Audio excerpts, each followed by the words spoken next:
Now that we finally covered routing and how to build single-page applications, I'm guessing that you also want to know how to fetch data through HTTP.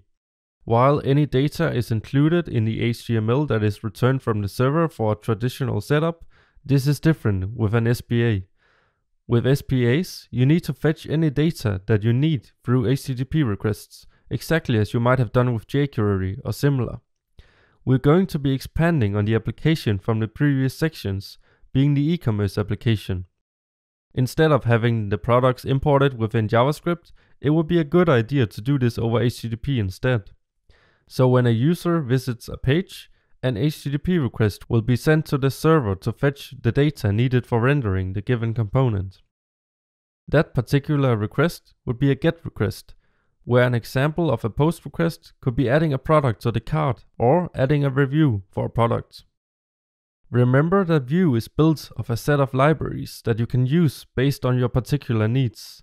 We saw this with the Vue-router library in the previous section, and in this section we're going to be using another library named Vue-resource.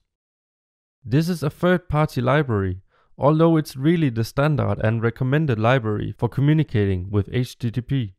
Nevertheless, you might just as well use a different library out there, and perhaps even jQuery's AJAX functionality if you prefer.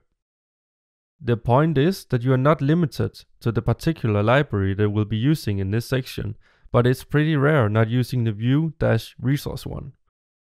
You do, however, have the choice if you need or want something else for whatever reason. Enough talking, let's get started using HTTP in Vue.js.